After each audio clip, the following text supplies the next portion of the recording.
welcome back to my channel. So today I have another book review for you, and a book review that I'm really happy to give. And the review that I'll be doing for you today is of A Shiver of Snow and Sky by Lisa Lueddecke. So I'm quickly going to read the synopsis for you. Ice, myth, magic, danger.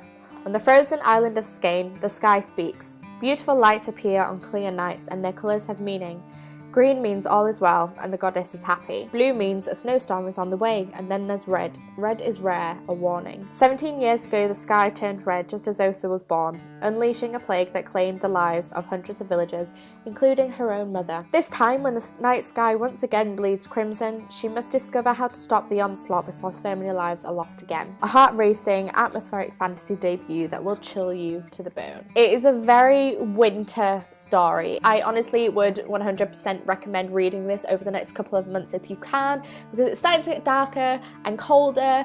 I love the way that Lisa Lueddecke incorporates the weather into the story and how important it is, creating this really powerful emotional atmosphere for the story and the journey that is undergone by so many of the characters. It just really well captures the significance and the importance of survival on this island. I love the fact that the Northern Lights are incorporated and the different colours meaning different things. The warnings that the goddess gives are really well introduced into the story. As the story goes on, she discovers more about herself and the villagers that she's surrounded by, and the different villages, and then the different people and creatures that she sees along the way. She's a very intuitive character. I really like the character of Osa. She's very courageous and the way that she goes out on this journey.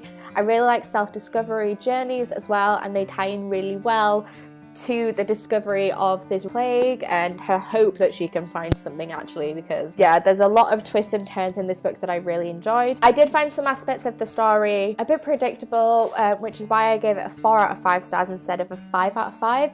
I would 100% give this book 5 out of 5 for the folklore and the mythology alone, but because of some of the plot lines that I wasn't as passionate about, it kind of dropped it down a little bit. But I still really enjoyed this book, and I would 100% recommend it to everyone, especially as an autumn winter read. It's such a good book. Lisa Lueddecke is really good at describing action, actually. So when Osa comes across some scenarios and it comes down to a physical interaction, it really gets your heart racing the way that the text is written. She's a fantastic writer, and to say that this is a debut novel as well, I was really impressed. I've been so disappointed by a lot of debut texts in the past couple of years, but this really struck me. Like, it really got to me. I really enjoyed this book. I love the different characters, and I love the fact there's a little pronunciation guide in the back as well. I think the names are absolutely beautiful as well. I would love to know where the influence from the names came from too, like what inspired the names of the characters. So one of my favorite aspects of this book, despite the mythology surrounding the goddess and the Northern Lights, a part of the novel that I find very interesting and quite unique to a lot of fantasy literature that I've read recently,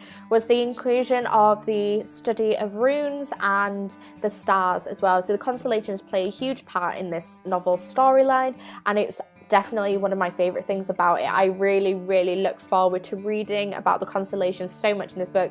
Every time that the perspective shifted, I really wanted it to come back to Osa's just so that I could learn more about the stars, because that's one of her interests as well. Most of the villagers and the labourers, or the rune readers or rune singers as they're called in the book, but she has this intense fascination with the stars and the different stories, and she's a storyteller. She tells the children in the village stories, and that's one of the aspects that I fell in love with very quickly as I was getting to know the character. The consideration of the stars and the constellations and the way that the goddess incorporates the different figures in the sky and how they play into the story as well were really good, and it only got better and better the more that I read. There was a lot of aspects about this that I didn't expect, and I really enjoyed learning something new, which is what I love so much about this book. It does have those kind of typical fantasy elements. It's got the self-discovery plotline and the contrast of relationships in this person's life, but then there's this folklore and this fantasy and this fantastic atmospheric story alongside the plot that just really captures your attention. I really enjoyed it so much, and it was so nice to meet her as well. I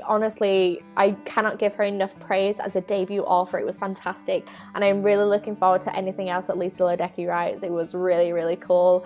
I have a big love for folklore and mythology, and a big interest actually lately in Icelandic mythology, so to read this book knowing known that she's had a lot of influence from folklore to write this story. That really played into the plotline, and you can feel the passion that she's written in it, and that was really incredible. Such a beautiful text, and it's written like it really does give you this feeling of reading folklore stories. Like there are certain parts that really do chill you, like reading something, and the way that she uses the emotions of the characters and the villagers around Osa to fuel the power of the story that she's telling is really cool. I really enjoyed it. There is also a lot of consideration on different languages and different cultures in this story just on one island. The way that creatures from other aspects of the story play into it as well, and the different languages, the different behaviors of different creatures and peoples that she encounters and other characters in the book encounter, and the different kind of way that they all look at the goddess and what she would want or what she expects from you